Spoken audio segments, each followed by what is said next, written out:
जयंती मंगला काली भद्रकाली गोपालिनी दुर्गा शिवा माधत्री स्वासुद नमः भूर्भावे स्वाहा। ओम दर्शन जयंती मंगला काली भद्रकाली गोपालिनी दुर्गा शिवा माधत्री स्वासुद नमः भूर्भावे स्वाहा। ओम दर्शन जयंती मंगला काली भद्रकाली गोपालिनी दुर्गा शिवा माधत्री स्वासुद नमः भूर्भावे स्वाहा। ओम दर्शन जयंती मंगला काली भद्रकाली गोपालिनी दुर्गा। जय श्री कृष्णा। मैं अशोक बोस और एक नए वीडियो, एक नया कंटेंट लेकर के आया हूँ। तो आज का विषय थोड़ा सा भिन्न है। आप लोगों ने ज़रूर देखा होगा कई जगह में। तो विषय है आज का यज्ञ में स्वाहा का योगदान और उसमें दान का महत्व। तो आज इस विषय के ऊपर हम बात करेंगे। तो आपने वीडियो को पूरा देख लिया है। अगर आपने ध्यान से देखा होगा तो यहाँ पर आप जो देख रहे हैं एक हवन कुंड है, उसे दिखाया गया है। अग्नि और मंत्र है। अग्नि में सामग्री चढ़ाते हैं या अर्पण करते हैं और करते हुए मंत्रों का बार बार उच्चारण होता है। और इस मंत्र को उच्चारण किए जाने के दौरान प्रत्येक मंत्र जो है वो स्वाहा के साथ समाप्त होता है। तो आज हमें जानना है कि हर मंत्र के अंतिम में स्वाहा क्यों कहा जाता है। आइए चलते हैं। अब प्रारंभ में ही बता दें कि स्वाहा जो है एक देवी हैं जो राजा दक्ष की पुत्री हैं और अग्निदेव की पत्नी है। जी हाँ, अग्निदेव की पत्नी है। स्वाहा देवी उन 37 यानी 37 देवियों में से एक है जो देवी शक्ति के 7 अंश अवतारों से प्रकट हुई है। और यह सनातन धर्म में अग्नि देवता और उनके पत्नी रूप में स्वीकारा जाता है। ऐसा कहा जाता है कि होम या हवन या यज्ञ कुंड में जो कुछ भी हविस अर्पित किया जाता है यानी कि सामग्री अर्पण किया जाता है, उस समय स्वाहा देवी का आवाहन करना उचित है और जरूरी है।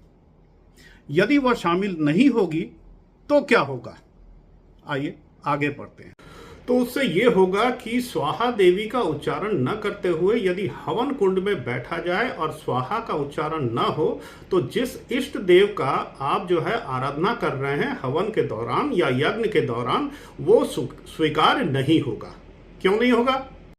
क्योंकि ब्रह्म विद्या उपनिषद के अनुसार स्वाहा देवी उस शक्ति का एक प्रतीक मानी जाती है जिसे अग्नि द्वारा जलाया या भस्म किया नहीं जा सकता।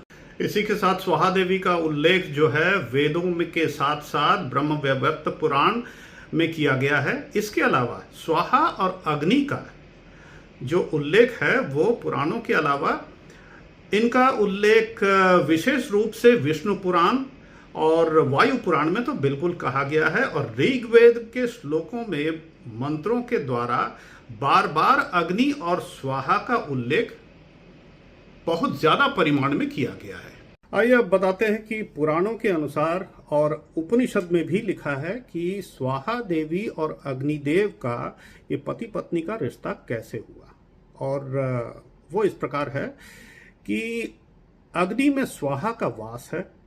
यही कारण है कि सनातन रीति रिवाज में अग्नि में आहुति डालते समय स्वाहा का आवाहन किया जाता है। यहां तक आपको क्लियर है। अब इसके अंदर स्कंद पुराण में उल्लेखित यह भी है कि कार्तिक, जिसे मुरुगन ये नाम से जाना जाता है साउथ इंडिया में, ये उनकी माता भी कहा जाता है, यानी कि वो शक्ति भी है।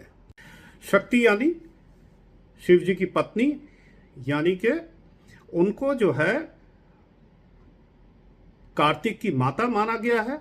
और अग्नि का पुत्र, अग्निपुत्र जो है ये कार्तिक को भी कहा गया है। तो कुछ ग्रंथों के अनुसार यह भी किया गया है कि उनका जो शरीर है वो 4 वेदों से युक्त माना जाता है और उनके 6 अंग वेदों का 6 अंग है। तो इस प्रकार स्वाहा देवी का वर्णन किया गया है। अब आगे ये भी जान लेते हैं कि महाभारत में अग्नि और स्वाहा देवी को किस तरीके से वर्णन किया गया है और उनकी कहानी क्या है।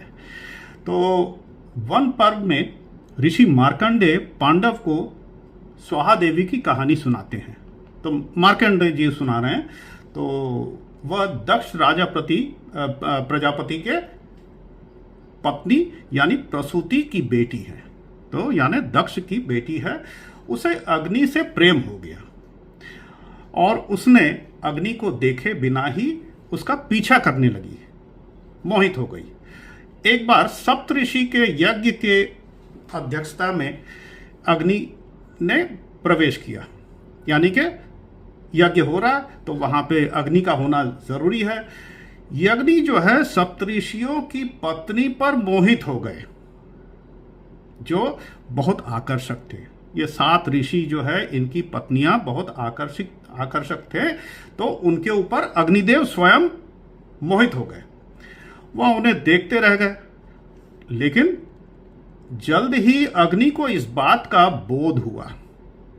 किस बात का बोध हुआ? कि उन्होंने तो व्यभिचार कर लिया। इस बात का बोध हुआ कि उन्होंने दूसरे की नारी यानी पत्नी के ऊपर लालसा दिखाया, ये अपराध है। तो वो ग्लानि बोध करने लगे और उन्होंने पश्चाताप स्वरूप इस बात को वह सहन नहीं कर सके। तो उसके बाद उन्होंने क्या किया? वो वन में चले गए और तपस्या करने लगे। तो तपस्या करने के बाद अग्निदेव तो तपस्या करते रहे और लीन हो गए अपने तपस्या में, परंतु स्वाहा देवी ने उनका अनुसरण किया, यानी उनका पीछा किया।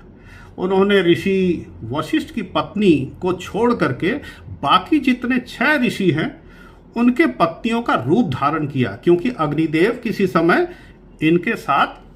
इनके ऊपर मोहित हो गए थे। और उसके पश्चात ये जो है अग्निदेव के सामने प्रकट हुई, और प्रकट होने के पश्चात अग्निदेव स्वयं को रोक नहीं पाए और उन्होंने विभिन्न रूपों में प्रेम क्रीड़ा किया।